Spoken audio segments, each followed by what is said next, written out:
Elon, Hello. welcome. Hi. You're in Palo Alto, I understand? Yeah, I'm at Global Engineering Headquarters in Palo Alto. Great. Well, thank you so much for joining us. I'm actually going to start somewhere a little bit differently than I expected, because I just saw on Twitter a little announcement. I would love to get your thoughts on it. I see you're interviewing Ron DeSantis tomorrow morning. Is that right, on Twitter Spaces? I see. Yes, I think it's, I need to look at the exact time, but tomorrow morning your time, I think it would be probably correct. Okay. Yes, I will be interviewing Ron DeSantis, and he has quite an announcement to make. And it'll be the first time that something like this is happening on social media, and with real-time questions and answers, not scripted. So it's going to be live, and let her up. Let's see what happens. And you've been tweeting some Tim Scott stuff in the last few days. Yeah. What should we be thinking about who you're backing? Obviously, this interview tells us something. Can you give us a sense of where your thinking is at the moment?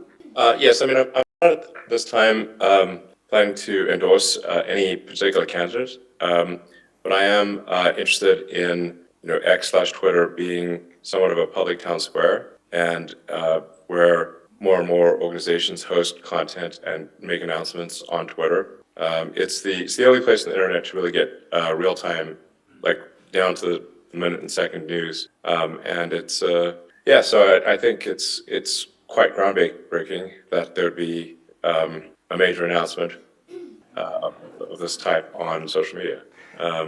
And should we expect, sorry, I don't want to go on too long about this, but in your new role as interviewer rather than interviewee, should we expect more of this? I mean, if it's the town square, are you going to be interviewing other candidates, Democrats? What's your thought of this? Are people willing to come? Are you going to be there to execute the town square across the spectrum? Yes, absolutely. So just as I promised when I do a series of media interviews, I did a range of interviews, and I guess this would be also a media interview. So ranging from sort of on the left, moderate, to what's considered right. And I do think it's important that Twitter have both the reality and the perception of a level playing field, of a place where all voices are heard, and where there's the kind of dynamic interaction that you don't really see anywhere else. I mean, today on Twitter, for example, AOC got into and Ted Cruz got into an argument on Twitter, which was independent of which side you agree with, it's still very entertaining. So what? And I'm sure tomorrow will be entertaining. We're all going to be tuned into that. But when you approach an interview like that, and obviously a really important election like the one that is coming up, can you just talk a little bit about what are the key issues that really matter for you at this pivotal moment? You mean matter for me as an individual, or matter for you as an individual in terms of who leads the country, but also more broadly than that, for the country and for your businesses? I mean, can you give your sense of where the real issues lie here? Well, I've said publicly that my preference, and I think would be the preference of most Americans, is really to have someone fairly normal in office. I think we'd all be quite happy with that, actually. I think someone that is representative of the moderate views that I think most of the country holds in reality. And but the way things are set up is that we do have a system that seems to push things towards the edges because of the primaries. So in order to win the primary, you've got to win obviously a majority of your party's vote. In both cases, that tends to cause a swing to the left and the right. Although I think things are more complex than simply left and right during the primaries, and then a shift towards the center for the general election. As for what I think is, so I would really just like someone fairly normal and sensible to be the president. That would be great. So if we go through the four names in the frame at the moment, can you just give a sort of yes, no, and whether they're normal and sensible? We've got Joe Biden. I think I need to, be careful about these statements. So we'd maybe have to have a few drinks before I would give you the answers to all the I will look forward to that, and I look forward to the conversation tomorrow, and obviously a lot more of those to come over the coming months. So that's great. Thank you very much. So what I wanted to start with, you've just flown in, I think, in the last 20 minutes. You live a pretty hectic lifestyle, but you said that the only true currency is time. Can you give a sense to the people in this room who are scheduled within an inch of their lives, sort of what is a day in the life of Elon Musk? What does that look like? Well, my days are very long and complicated, as you might imagine. Yeah. And there's a great deal of context switching. There's a meme I like called like relating to Doom, where it's like fear is not the mind killer, context switching is. So switching context is quite painful. But I do generally try to divide companies so it's predominantly one company on one day. So today is a Tesla day, for example. Although I might end up at Twitter late tonight, and then tomorrow would be partly a Tesla day as well, but sort of half Twitter, and then Thursday would be sort of a half SpaceX, half Tesla day. But these things are somewhat intertwined. So the time management is extremely difficult. And this is going to sound pretty strange, but I only have one part-time assistant. How many days a week is that? The part-time? I mean, I suppose the hours she works, it would technically be full-time, but it's not. I do most of the scheduling myself. And the reason I do that is because it's impossible for someone else to know what the priorities are. So, since the most valuable thing I have is time, I schedule it myself, for the most part. So, if you come into Tesla today, do you have a series of meetings set up? Yeah. Or do you come in with something on your mind and you go in and see people? I mean, how structured is this? Or if you show up at Twitter, in terms of the people working for you, how do they handle that?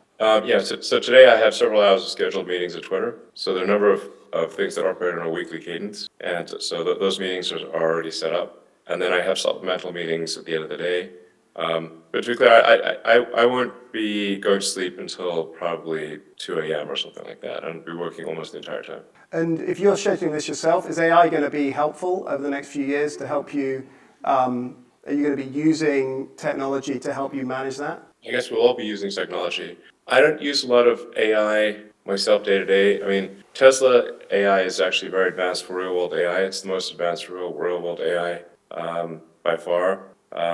And in fact, if positions were swapped and it was, say, up to Microsoft and OpenAI to create the best large language model, or if the tasks were swapped, Tesla was given the task of making the most competitive large language model, and Microsoft and OpenAI were tasked with self-driving, Tesla would win. Okay. I don't think people understand the degree of the capability of Tesla's AI system.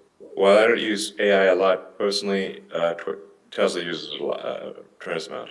We'll get onto that in a second, if that's okay. But one final thing in terms of just the management of what you do with your life. You're running 3 very big companies. You have very big stakes and ownership control of 2 of those at least. What is your succession plan if you suddenly can't execute what you're doing, both in terms of who runs the companies, but as importantly, who votes those shares in terms of what happens longer term and strategically? What have you got a plan for all of those? Yeah, succession is one of the toughest age-old problems. It's plagued countries, kings, prime ministers, and presidents and CEOs since the dawn of history. There is no obvious solution. I mean, there are particular individuals identified as that I've told the board, look, if something happens to me unexpectedly, this is my recommendation for taking over. So in all cases, the board is aware of who my recommendation is, which they may choose to. It's up to them, of course. They may choose to go a different direction, but there is in the worst case scenario, this is who should run the company. The control question is a much tougher question, and something that I'm wrestling with, and I'm frankly open to ideas, because it certainly is true that the companies that I have created and are creating collectively possess immense capability. And so the stewardship of them is incredibly important. I want to make sure that the stewardship is ultimately accrues to the benefit of humanity. That's the idea, is the furtherance of civilization. Not that we're always successful in that, but that is aspirationally our goal. So I have one idea, which is sort of partly in place, which is to create kind of a sort of an educational institution that would control probably most of my vote. But this is not a case of automatically. I'm definitely not of the school of automatically giving my kids some share of the companies, even if they have no interest or inclination, or ability to manage the companies. I think that's a mistake. But it's a very hard problem to solve. And then who should be on the board of directors of the educational institution is also a very, very hard job to solve. So I think probably some disaggregation of control would make sense. I'm really just kind of thinking out loud creatively here. But it sounds like it's something that you need to get planning of who those people are going to be, because as you've said, when you look at SpaceX, you look at Tesla, you look at Twitter, these matter to society a lot. Yeah. And having the right people to take those votes on the future of where they go and where money gets spent is fairly important. Yes, absolutely. Now, the goals of the companies, the achievement of those goals varies considerably in difficulty. The original goal of Tesla was to accelerate the advent of sustainable energy, which actually I think we've done that to a significant degree, and have actually it's kind of auto industry CEOs to often acknowledge Tesla's role in accelerating electric vehicles, and so that I feel has a lot of momentum. They're still solving self-driving, which we're aspirationally hoping to do this year, and so Tesla's got a long way to go, but the execution plan is relatively clear, and that execution plan will generate a lot of positive cash flow for the company. So it's a fairly obvious thing to do. With SpaceX, it's a harder problem because the long-term objective is to make life multiplanetary with a self-sustaining city on Mars, which is likely to be very cash flow negative at first, and so very much a long-term. Let's just say the target market on Mars is small.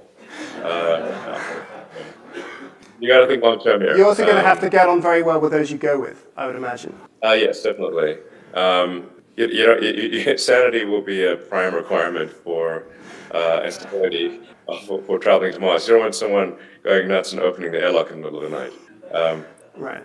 So SpaceX is a harder problem because it's much a long-term goal and with a lot more money lost along the way. So got to make sure that happens. And is that the sort of thing, just to stay on SpaceX, and we'll go to Twitter and Tesla in a second, but is that the sort of thing that you'd like to lock in to the goals of SpaceX, that Mars remains the ultimate ambition of this, come what may? Is that important to you? Yeah, I mean, it's to make life multiplanetary such that, and the key threshold for multiplanetary is that if the supply ships from Earth stop coming for any reason, that Mars does not die out. That's the critical great filter. If you talk about things in terms of the Fermi paradox, the great filter is Mars being self-sustaining without any resupply ships from Earth. Until we reach that point, we are really just a one-planet civilization with an extension. But the point at which the planets are self-sustaining, or Mars is self-sustaining,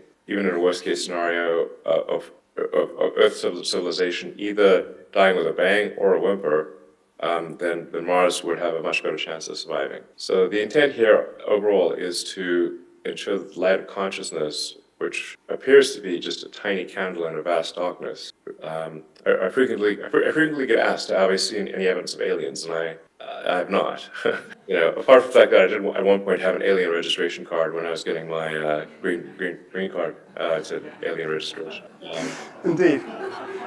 Possibly a slightly different type of alien. But so do you think will you live to see Mars happen? I hope to live to see the first humans on Mars, but I think it will take some period of time beyond that to make Mars self-sustaining. So it's at least 20 years from the first visit to make Mars sustaining, is my guess, and it may be 40 or 50. And that's assuming you really go for it. Right. That's a tough one, but like I said, I think important for improving the survivability of civilization. And who's going to pay for that? I mean, are your investors going to put the money up to do that? Are you going to expect government to fund that? Where does that money come from? Because as you say, you can make a return on Starlink, you can make a return on launching satellites for other people and space tourism, but I mean that's a tougher return, isn't it? Yeah, I think long term the value of it will be incredibly high.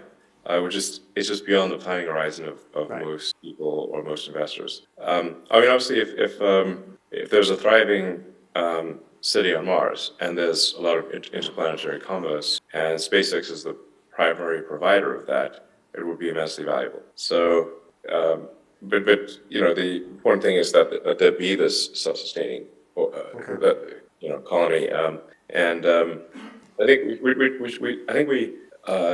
generally operate with too much of an assumption that civilization is robust, and nothing could really take it down. A sentiment that has been common throughout history among empires shortly before they crumbled. So, and I have to say that there's a little bit of late stage empire vibes going on right now. Yeah, that's for sure. Are you, yeah. Is AI something that, in your view, accelerates the risk of that or increases the risk of that outcome? I think it does, yeah. I mean, we could definitely make a city on Mars self-sustaining without AI or without some AGI, which is generally artificial general intelligence or superintelligence.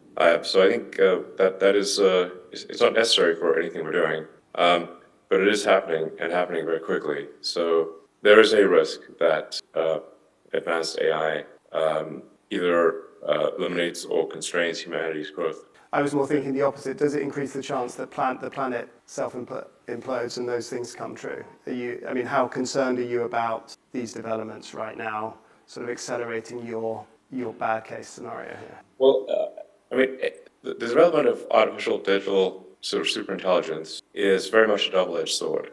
So it's if you have a genie that can grant you anything, that can also do anything, that necessarily presents a danger. And I would expect the first uses of AI to be, or certainly the first government uses of AI to be weapons technology. So just having more advanced weapons on the battlefield that can react faster than any human could.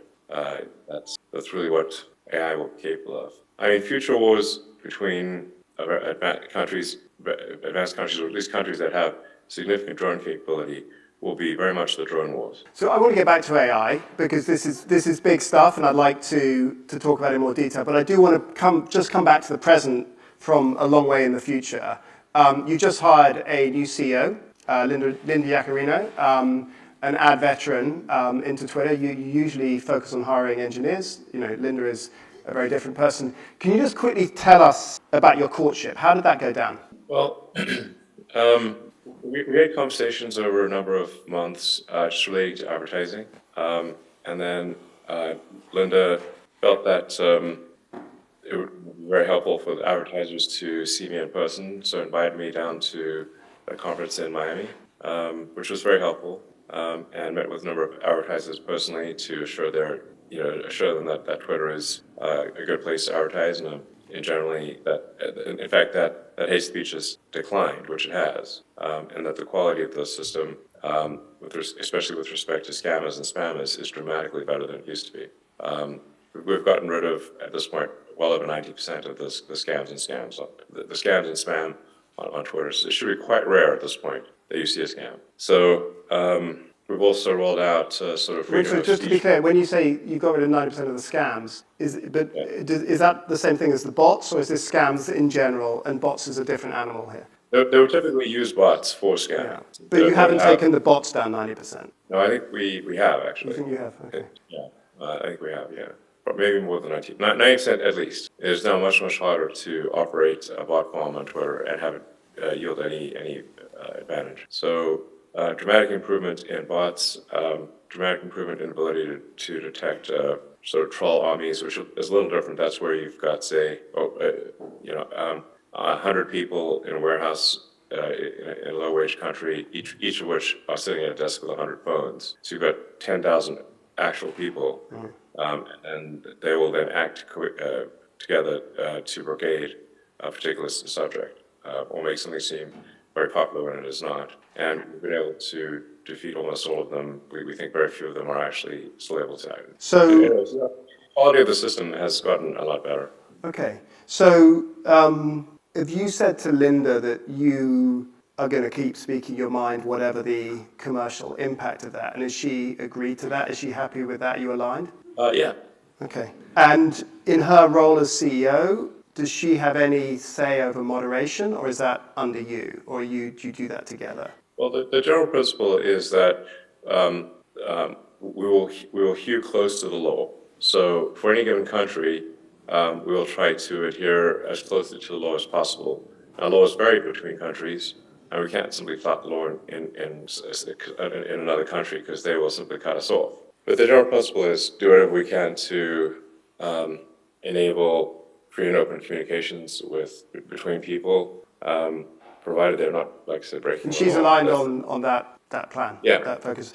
Yeah, there is an important thing, which is like that obviously doesn't mean that, say, advertisers should be forced to appear next to any content. So we've also developed adjacency controls that ensure that if what you're advertising is like Disney, for example, is a big advertiser. If Disney is advertising a children's movie, they want the content nearby to be sort of family friendly.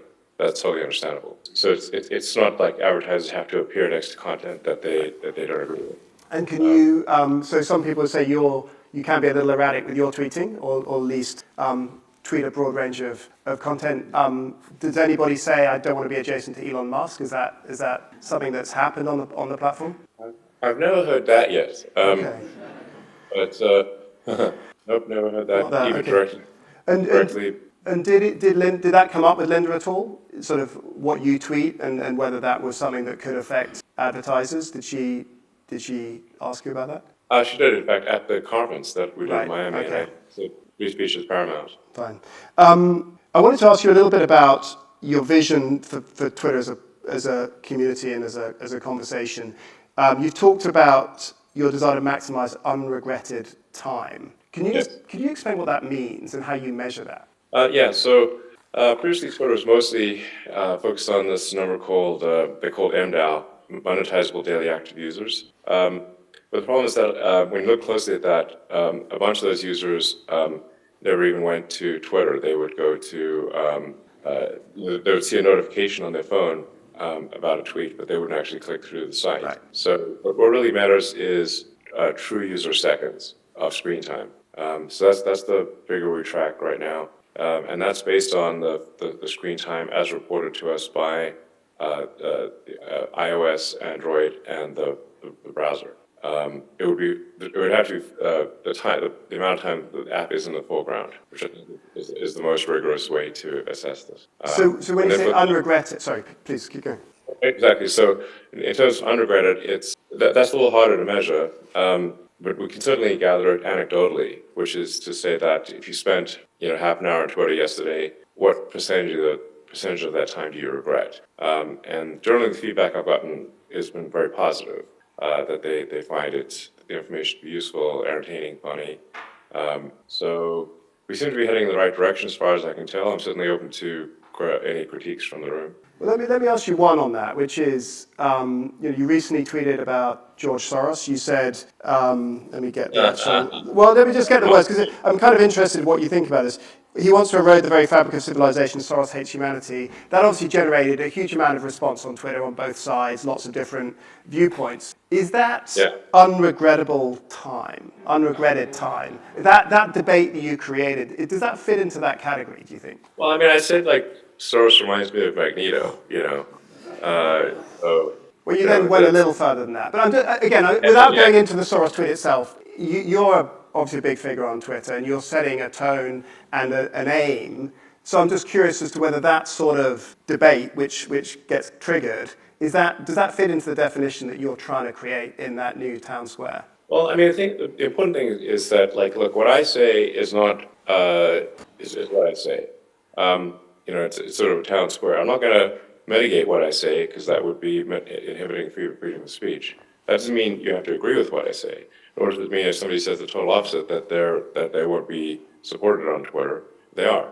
The point is to have a divergent set of views, and free speech is only relevant if it's speech by someone you don't like who says something you don't like, is that allowed? If so, you have free speech, otherwise you do not. And for those who would advocate censorship, I would say it is, if you succeed in that, it's only a matter of time before the censorship gets turned on you. I agree. I mean, that's your free speech definition, which you said, but I'm just curious as to, on the unregrettable part, what type of conversation you're trying to achieve and whether that's something that is acceptable, but maybe not where you want the broader conversation to go. Well, I mean, I did clarify that, some of my concerns about Soros are that he's funded a very large number of small but influential races around the country, especially with district attorneys. He funded for example, the LA and San Francisco district attorney races with Chess Bodine and the guy I always want to call him Gaston from Beauty and the Beast, but I think it's Gaston.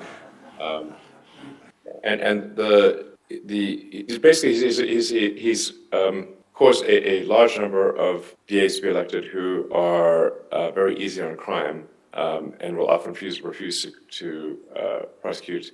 So you were basically trying to make a deeper point with that short. Yes. Okay. Can I just move on quickly to, because I don't want to go too far down that rabbit hole, because that debate has played out on Twitter a bit, is, are you back near profitability now? Twitter is not quite there, but we're not like, when acquisition closed, I would say it's analogous to being teleported into a plane that's plunging to the ground with its engines on fire and the controls don't work. So discomforting, to say the least. No, we had to do some pretty heavy-handed cost cutting in the company healthy, but at this point we're trending towards, if we get lucky, we might be cash flow positive next month, but it remains to be seen.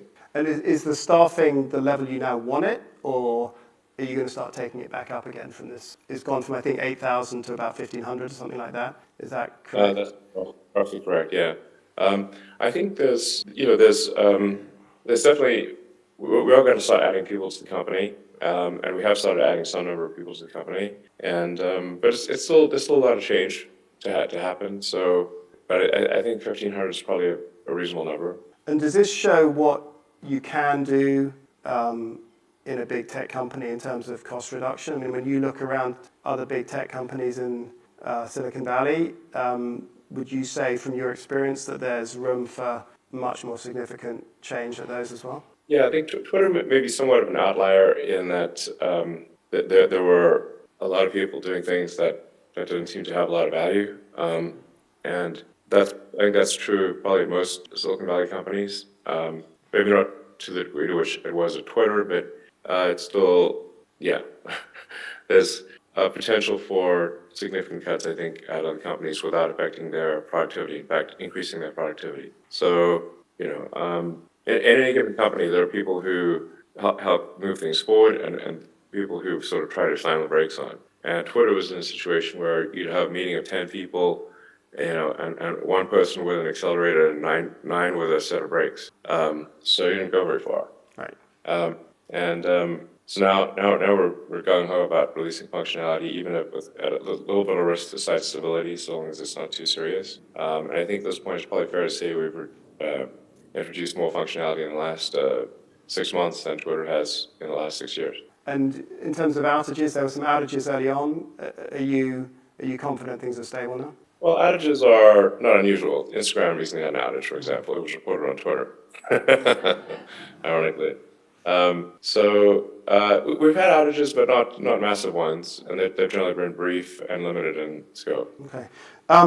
Do you regret buying it? You tried to get out of it, or are you now happy you bought it? Well, all's well that ends well. We'll see how it ends. Has it ended well yet, or we still got to wait and see?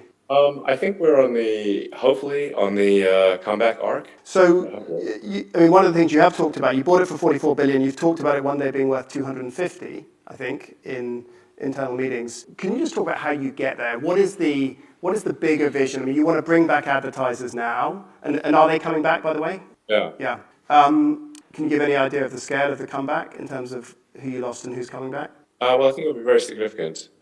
So the advertising agencies, at this point of all, lifted their warnings on Twitter.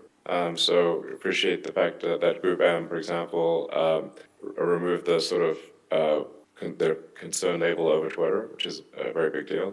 And so I think at this point, I expect almost all advertisers to return. Okay. We've also done a lot more to make the advertising more relevant to users, so that we show users things that they're more likely to be interested in buying. Sounds obvious, but Right. That's what tends to happen, yeah. sounds super obvious. I mean, just basic stuff like if you do a search on Twitter, previously the search banner ad did not take the search terms into account, which is pretty insane. So just show a random ad. Okay. Whereas obviously show an ad that is, matches your search. Sounds worth doing. So just quickly, what is, you talked about the sort of single app that does messaging and does finance and other things. I mean, can you just enlarge a little bit on sort of how you get there and why America wants that?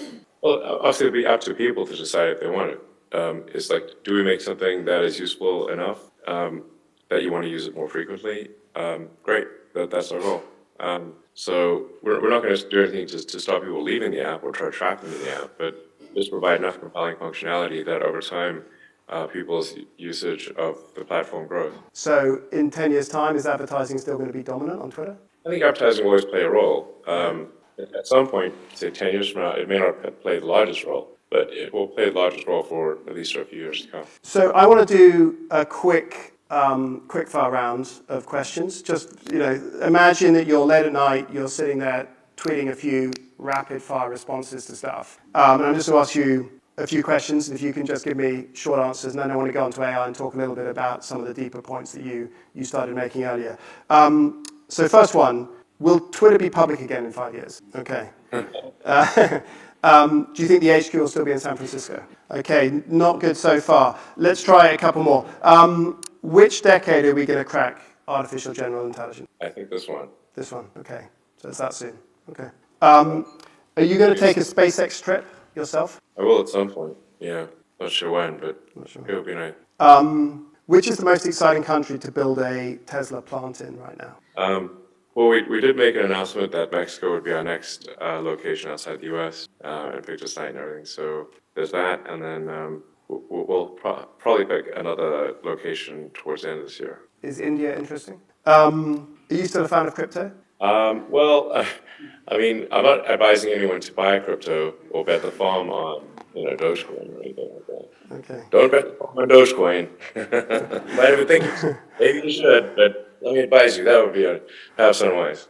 Okay. So Dogecoin is my sort of favorite cryptocurrency because it has the best humor and has dogs. I did, however, look at the price of it yesterday. It's lower than it was. I don't know, maybe, it's like a friend of mine has a saying that the most ironic explanation is the most likely. And the most ironic outcome for currency would be that the thing that was made as a joke to make fun of cryptocurrencies, most ironic outcome would become that it becomes the global currency. Okay, we'll wait and see. Final one.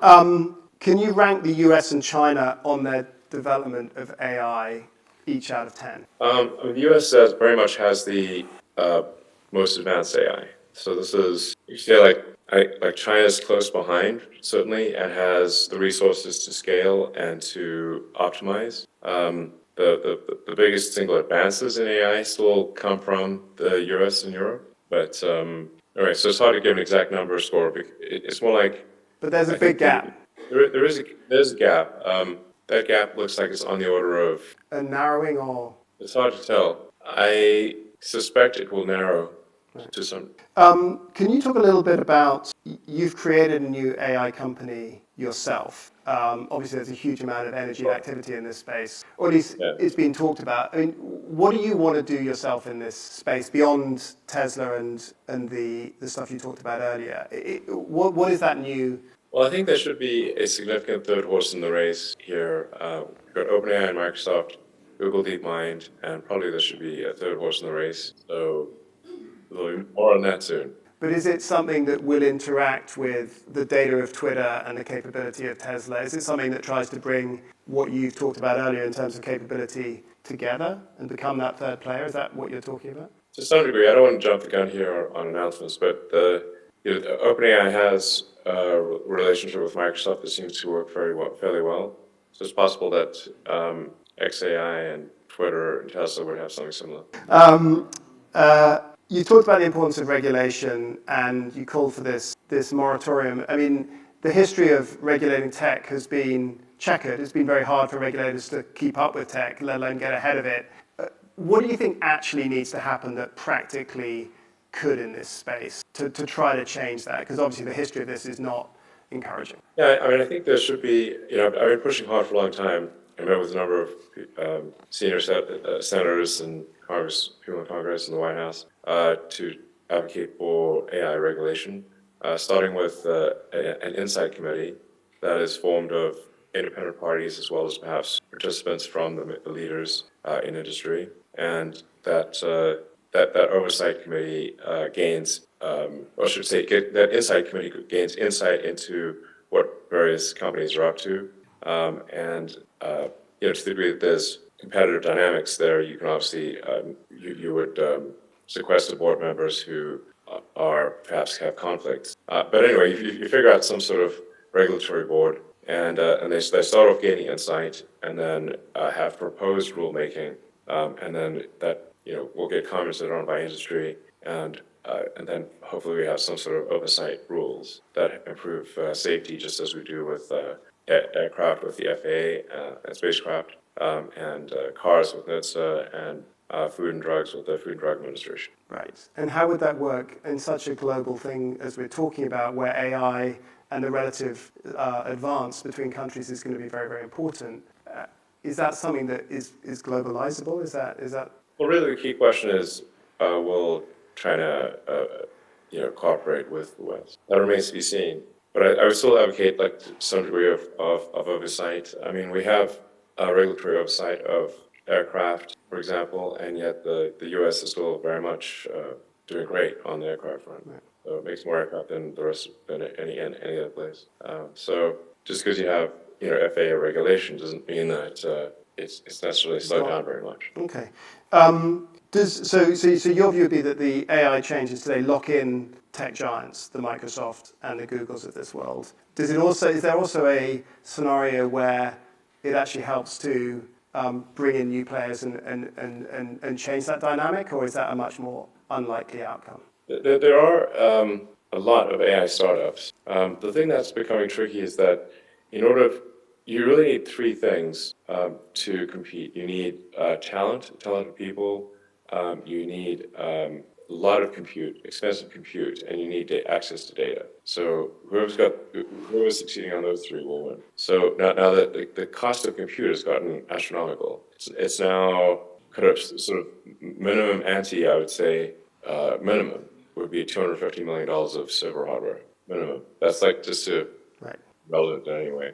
So the startups are more likely to piggyback off what the others are doing rather than compete directly themselves, is what you're saying? Yeah, to train a big model, of probably GPT-5 size, I wouldn't be surprised if they use at least 30,000, maybe 50,000 H100s, which are the latest GPUs. It's not quite the right word, but the latest technology from NVIDIA. And then you need to run inference as well. It's a lot of the GPUs are at this point considerably harder to get than drugs. Actually, that's really not a high bar in San Francisco. You can tell us more about that later, but yeah, it's okay. Thank you. Yeah. Couple of things I just wanted to go into on AI, which I'd love your perspective on. What does it mean for society in terms of, is this going to embed wealth and power in a very small subset and create a big widening of inequality? Is it going to democratize and create the opposite? What is your sense of where this heads? In terms of access to goods and services, I think AI will be ushering an age of abundance. Assuming that we're in a benign AI scenario, I think the AI will be able to make goods and services very inexpensively. And so in anything that is a product or a service where there's not artificial scarcity created, such as I want to live exactly in neighborhood houses. It's okay, well, there's only 100 houses there, so that would still have scarcity. Or a unique artwork would have scarcity. But anything that does not have scarcity that we deliberately designed to be scarce will be plentiful for everyone in a benign scenario. And in the unbenign scenario? Well, there's a wide range of. But what's the thing that you're most worried about when you look at, when you've been talking for years about the need for regulation? What is the scenario that really keeps you up at night? Well, I don't think the AI is going to try to destroy all humanity, but it might put us under strict controls. I mean, and there's a non-zero chance of it going Terminator. It's not 0%, but it's. I think it's a small likelihood of annihilating humanity, but it's not zero. We wanted that probability to be zero, as close to zero as possible. And then, like I said, the of AI assuming control for the safety of all the humans and taking over all the computing systems and weapon systems of Earth, and effectively being like some sort of Uber nanny. But isn't another scenario that If you say that, yeah, like, well, like, let's say you're a Miss World contestant, hypothetically. it's unlikely? Let's face it. But, And you say, what do you want? And it's I want world peace. And it's like, okay, well, one way to achieve world peace is to take all the weapons away from the humans so they can no longer use them, and to punish any humans that engage in extraterritorial activity. But isn't the more likely nasty outcome that rather than AI taking over and being the ultimate nanny that keeps us all doing stuff that is super safe and it wants us to, that actually somebody nefariously harnesses that power to achieve societal control, stroke, military superiority, and that actually some country around the world decides to use it in a different way? Yes, that's what I mean by like AI uses as a weapon. Right. And the pen is mightier than the sword. So one of the first places we have to be careful of AI being used is in social media to manipulate public opinion. So the reason that Twitter is going to a primarily subscriber-based system is because it is dramatically harder to create. It's like, quote, 10,000 times harder to create an account that has a verified phone number from a credible carrier, that has a credit card, and that pays a small amount of money per month, and have those credit cards and phone numbers be highly distributed, not clustered, is incredibly difficult. So whereas in the past, someone could create a million fake accounts for a penny apiece, and then manipulate, or have something appear to be very, very much liked by the public when in fact it is not, or promoted and retweeted when in fact it is not, this popularity is not real, and essentially game the system. So the bias towards a subscription-based verification, I think, is very powerful, and that really you won't be able to trust any social media company that does not do this, because it will simply be overrun with bots to such an extreme degree. So if we take it back to where we started, if you look at the election that's coming up, how big a role will this big shift in AI capability over the last few months, which will obviously continue through the next year, how big an impact is this going to play, do you think, in the messaging and the way that people get told the different pitches of the candidates? I think that's something we need to be on the lookout for in a big way, is to make sure that we're minimizing the impact of AI manipulation. We're certainly very much taking that seriously at X Twitter, X/Twitter. And I think we're putting in place all of the protections to minimize and certainly detect when we see large-scale manipulation of the system. Okay. But beyond Twitter, are you worried about this for the election in general? Yeah. There probably will be attempts to use AI to manipulate the public, and some of it will be successful. And if not this election, for sure the next one. Okay. I've got two more questions on AI, if you've got the time, and then just a little bit on China and Tesla, if that's okay. The first thing is, we talk a lot in terms of AI about the next 5 to 10 years and what the impact is going to be on jobs and some of these things. If you look out on a much longer time frame, given the speed and scale of the change, and you look to your grandkids and great-grandkids, can you just give us a sense of what is it going to be like to be human? How much is this going to change the fundamental nature of how we operate as a race at this point? I think it's going to change a lot, especially if you go further out into the future. I mean, everything will be automatic. I mean, there'll be household robots that you can fully talk to as though they're people, that can help you around the house or be a companion or whatever the case may be. There will be humanoid robots throughout, factories, and cars will also be all automatic. And anything where intelligence can be applied, even modest intelligence will be automated. If say like 10, 20 years from now. Will we be connected to that technology through a Neuralink type device? I Maybe. mean, is that where this, in your view, obviously, is that where this heads? Well, a high bandwidth interface from cortex to so your sort of computing or AI tertiary layer, which already exists. It's just that we don't have a high bandwidth connection. We've got our limbic system, which is our sort of foundational element. That's sort of our instincts and desires and whatnot. Then our cortex on top of that, which is our thinking part of our brain. And then we've got a tertiary digital layer, which is currently in the form of our phones and computers and laptops and whatnot, and all the applications. And the constraint on better merging the constraint on having human interests and machine interests be aligned is the bandwidth, especially the output. So if it's like, at what speed can you output to a computer? It's using voice or your fingers, which move very slowly. So you're talking about maybe 10 bits per second or some fairly small. So with the Neuralink, you can increase that by a million. So everything just speeds up. Speeds up, yeah. Okay. I mean, this is obviously in a relatively benign scenario because there's a question of not just let's say it's a benign scenario. How do we even appreciate or understand what the computer's doing?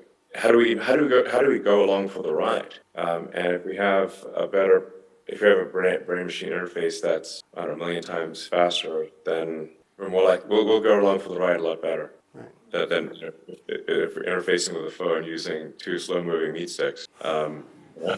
If you put it like that. And in terms of, you have a lot of kids, many in this room have kids, what skills do they need to have? What are the 3 skills that you think are most important for them, that you're trying to give them to be prepared and well positioned for this? Well, I think it's important to have a broad range of understanding in many different subjects. So I think general knowledge is important.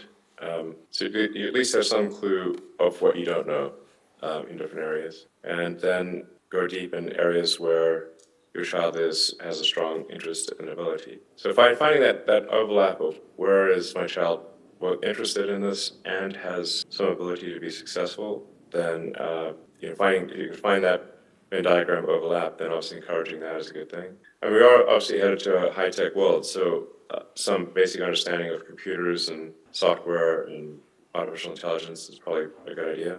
But the actual broad thrust of, jobs will change, but it'll be more AI enabling and making it better and easier rather than wholesale, complete change of the skills you need. I mean, it depends on what time frame we're talking about here. So if you say like over 20, 30-year time frame, I think things will be transformed beyond belief. Okay. You probably won't recognize society in 30 years. Like, I do think we're fairly close. You asked me about artificial general intelligence. I think we're perhaps only 3 years, maybe 6 years away from it this decade. In fact, arguably, we are on the event horizon of the black hole that is artificial superintelligence. So I'm going to ask one final question, and I'm going to see if you've got 2 minutes to take a couple of questions from the floor. And it comes back to China, which you talked about a little bit. You have a very big business in China, in Tesla. And obviously, you're on that geopolitical fault line that's getting potentially interesting. To what extent is this affecting your decision-making around sort of how you put assets and stuff on the ground? And how concerned are you about that as a business person, and a lot of people in this room have business in China, about that getting very, very difficult for a Western business? Well, there is fundamentally an issue that's coming to a head with Taiwan, and it's unclear when exactly push will come to shove, but it seems that there's a good chance push will come to shove. It's trending in that direction. I dread to think what would happen. The results would be for the global economy would be absolutely catastrophic. But China has been very clear about its goals on China and including Taiwan as part of China. So one does not need to read between the lines. One can simply read the lines. They were very clear, and they're not getting. And is the biggest concern, despite the prospect of conflict itself, obviously a lot of the world's high-end chips come out of Taiwan. I mean, how catastrophic would that be if that was cut off? Well, there's even more that comes out of China. So China does so much of the world's heavy lifting on manufacturing, especially if the manufacturing is, simply hard work and say not particularly glamorous. China just does an immense amount of hard work that most people have no idea how much hard work they do. Being cut off from Taiwan is much less of a concern than being cut off from China. Now, China would reciprocally suffer, of course, because I would say that the economies of China and Taiwan they're like conjoined twins with the Western economy, with the rest of the world. So China and the rest of the world being conjoined twins from an economic standpoint will mean that the separation is going to be dire indeed if that happens. I hope it does not happen. So, and there's no easy solution here. But if there's any path to a diplomatic solution, we should really take that seriously. Great. Do you have time to take a few questions from the floor, Elon? Sure. Sure. Does anybody have a question they'd like to pose? We'll go here and then here. Thanks, Elon. Thanks for joining us. I'm the founder of a real estate business in Newcastle in the northeast of England. We manufacture and export more cars from the northeast than the whole of Italy. Would you let me build you a Tesla factory in the northeast of England? Thanks for the offer. So I would strongly consider England for a future location of a Gigafactory. Thank you. I'll get you. So you will consider it. Are you actively considering it? We're not currently looking at new locations, but we will probably towards the end of this year. I'll send you some plans, okay? Davide, here, please. Thank you for your time.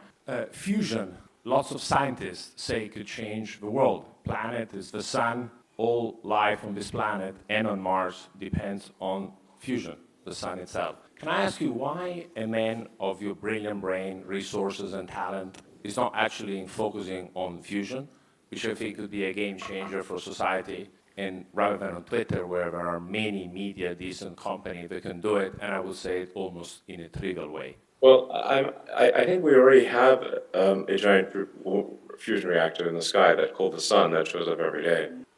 Which always like, if you want to know what standing in front of a fusion reactor feels like, just go and stand in front of the sun. Just walk outside. That's what a giant fusion reactor feels like, because that's what the sun is. It converts about 4.5 million tons of mass to energy every second, and requires no maintenance. You don't have to refuel it. You don't have to maintain it. My recommendation for fusion is solar power and batteries, and we can easily power all of Earth just with photovoltaics and batteries. Not easily, but there's just a very clear path to do so, and no miracles required, just work. Interesting. I'm also an advocate of wind and of nuclear fission, geothermal, hydro, and whatnot. We'll take a couple more. One here, and then the lady at the back. Thank you. As you're considering exposure to China, and particularly in the EV space and with the battery supply chain, what's your process for evaluating political risk in the near and midterm? I guess I just talk to my team, read the news, assess the opinion on Twitter, I suppose. There's a very deep analysis you can get on Twitter from people that are world experts on a particular subject. I don't know. I think we try to prepare for the worst, hope for the best, and make sure we have factories in geographically diversified regions of the world where the supply chain is as localized as possible. This is important also for force majeure situations. So if there are earthquakes, wildfires, riots, revolutions, ice storms, heat waves, you name it. I think I've seen it all at this point. So you want to have a supply chain that does not inherit force majeure from all of Earth, because something that's going to happen somewhere. It's a big planet. So that's why I think it's important to have localized supply chains with factories in many geographies. Last question from the lady at the back. Thank you. Yeah, you famously tweeted that you thought that population collapse was a much bigger risk to humanity than climate change. What do you think families, even companies, can do to ensure that more of us want to have more children? Well, yeah, I mean, I think it's very telling if you look at the birth rates, which are just publicly available. You can look at, say, the birth rate last year for every country, available online, and you can look at the trend in birth rates, and it's just very clear that the trend has been strongly downward, and that we've recently hit all-time lows. You'd think if, during COVID, what else are you going to do? You might as well have a kid. But it didn't happen, actually. We had a big drop in birth rate during COVID. Maybe an increase in divorces, too, since they spent a lot of time with their significant other. So I think generally, so simply changing people's mind about the goodness of having kids, it's like very important to have kids in order to continue civilization. And I think sometimes it's viewed as, kids are viewed as an imposition on the world. I don't think that's the case at all, or that people sometimes think there are too many people in the world. That's certainly not the case. You can fit all of the humans on Earth on one floor in the city of New York. It would be uncomfortable, but just to give you a sense of the cross-sectional area of Earth that is human is very tiny. It just seems big if you're in a big city. But for the vast majority of the Earth, if you're given a task of from a plane of dropping a bowling ball and you have to hit someone, you'd miss. Almost never hit anyone. So the point is that you very rarely go over a person in an aircraft. You fly from LA to New York. There are vast areas of land with no one at all. Anyway, I think we want to just generally have it be socially encouraged to have kids. I think certainly companies need to support employees that have kids. I think in terms of government incentives, there should be some, I think, tax breaks for having kids, or make it financially not burdensome to have children. And so it's worth bearing in mind, like, autonomy aside, if someone doesn't have kids, what you're actually asking is that someone else's kids take care of you when you're old. And that doesn't seem like quite right, because that's what they'll be forced to do, absent automation, is that someone else's kids will have to take care of you when you're old. And so I think, anyway, one way or another, we need to solve this birth rate issue, or civilization will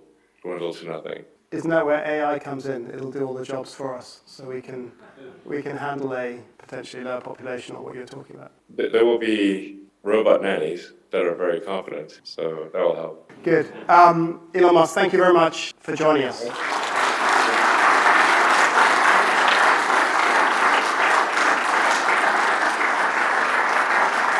Athletic Greens AG1 has given me a massive, meaningful boost in energy, allowing me to do a lot more every day, including using my brain more and using my body more. I highly recommend you guys and girls check it out. Athletic Greens AG1 is an excellent way to fill in nutritional gaps. It's got 75 high-quality vitamins, minerals, and whole food source nutrients, plus prebiotics and probiotics and digestive enzymes and adaptogens to help you deal with stress. Plus, if you click the link in the pinned comment or head to athleticgreens.com/SMR, you can get yourself a 1-year free supply of vitamin D3 and K2. But don't take my word for it. Here's what some of you guys and girls have to say. AG1 has changed my life.